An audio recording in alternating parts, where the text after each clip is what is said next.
వీరి గుమ్మడి పండు. వీరి పేరే వాకాయ. నేను ఇవాళ వాకాయ పప్పు చేయబోతున్నాను. Let's do with me. You also watch, follow this. Let's take కొన్ని వాకాయలు చక్క నీళ్ళలో వేస్తున్నాను. ఫ్రెష్ వాకాయలు అండి, ఇందాక తెచ్చాము. వీటిల్ని చెర్రీస్ అంటారు కూడా, తెలుసా మీకు? ఇవే చెర్రీస్ కూడా, వాకాయలు ప్లస్ చెర్రీస్ ఇవి. వీటిల్ని షుగర్ సిరప్లో నానబెట్టి ఏదో చిన్న ప్రాసెస్ ఏదో చేసి వీటిని చెర్రీస్ లాగా చేస్తారు. చూసారా, చెర్రీస్, పచ్చి చెర్రీస్ బాగున్నాయి కదా.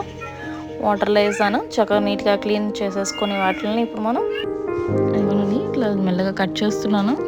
దాని లోపల గింజలు ఉంటాయండి, చిన్నగా. మనం చెర్రీస్ తినేటప్పుడు కొంచెం ఎక్కువ దాంట్లో ఆ జామ్లో కొంచెం ఎక్కువ వస్తూ ఉంటాయి కదా, అవే ఇవి. కొంచెం దాని లోపల నుంచి మెల్లగా తీసేస్తున్నాను. అది చాలా చిన్నగా ఉన్నాయి గింజలు. అది తీసేసి అంటే 2 halves చేస్తున్నాను. నేను ఎక్కువ కట్ చేయట్లేదు వీటిని, ఎందుకంటే మళ్ళీ పప్పులో వేసిన తర్వాత అవి మెత్తగా గుజ్జుగా అయిపోతాయి. ఇదిగోండి, కట్ చేసేస్తున్నాను, అయిపోతుంది. అండ్ ఇక్కడ చిన్న ఒక టిప్ ఏంటంటే అండి, మనం తక్కువ వాకాయలు తీసుకుని ఎక్కువ పప్పు చేసుకోవాలి, అప్పుడు పప్పు ఇంకా టేస్టీ వస్తుంది. Now Pope time. కొంచెం ఆయిల్, అట్లనే దాంట్లో జీలకర్ర, ఆవాలు, కొంచెం మినపప్పు, అట్లనే దాంట్లో ఎండుమిర్చి వేస్తాను కొంచెం. దాంట్లో ఇప్పుడు మనం గార్లిక్ తీసుకున్నాం, గార్లిక్ కొంచెం దంచాను మంచి స్మెల్ కోసం. అట్లనే కరివేపాకు వేసి పోపు కొంచెం తిప్పాను. ఉల్లిపాయ వేసానండి, ఉల్లిపాయ వేసి మళ్ళీ కొంచెం ఫ్రై చేస్తున్నాను. అది ఫ్రై అయిపోగానే ఇదిగో కొంచెం మనం ఇందాక కట్ చేసుకున్న వాకాయలు వేసేసాను. ఇప్పుడు కూడా మళ్ళీ ఒకసారి తిప్పేసుకొని ఒకసారి మూత పెట్టేద్దాం.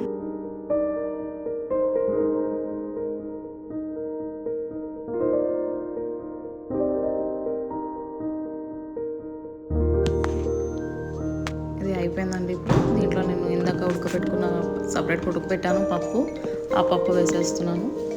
ఇప్పుడు మిక్స్ చేస్తున్నాను. చక్కగా పప్పు వేసిన తర్వాత చక్కగా అది కూడా మెత్తగానే ఉడికింది. సాల్ట్ మనకి ఎంత కావాలో వేసుకోవాలి, రుచిని బట్టి కూడా వేసుకోవాలి. అట్లనే వాకాయ పప్పు కాబట్టి పులుపు దానికి కొంచెం ఎక్కువే పడుతుంది.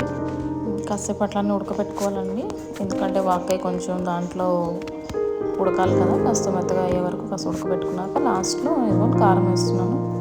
ఇది కొంచెం 1 tablespoon దాకా పడుతుంది, ఎందుకంటే వాకాయలు పుల్లగా ఉన్నాయి, అందుకోసమే కారం కొంచెం ఎక్కువ వేస్తున్నాను.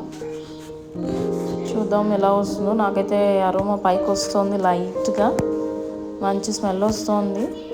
కొంచెం పుల్లటి వాసన, అట్లనే సాల్ట్ వేసిన తర్వాత అది కర్రీస్ మంచి టేస్ట్ వస్తుంది కదా, అట్లాంటి టేస్ట్ చక్కగా పైకి వస్తుంది. I sense it and it feels like good taste. మా హస్బెండ్ కూడా ఇప్పుడే వచ్చారు, ఆ స్మెల్కి బాగుంది స్మెల్ అని చెప్పి. చాలా బాగా వచ్చింది. చూద్దాం, దీన్ని ఇప్పుడు మనం మెల్లగా తిప్పుదాము. ఎందుకంటే ఇది కొంచెం నేను థిక్గా చేస్తున్నాను, ఎందుకంటే ఈ పప్పు కొంచెం థిక్గా ఉంటేనే దీని టేస్ట్ ఇంకొంచెం బాగుంటుంది. కొన్ని పప్పులు కొంచెం పల్చగా చేస్తారు, అట్లాగన్నా వాకాయ పప్పుని కొంచెం గట్టిగా చేస్తే బాగుంటుంది.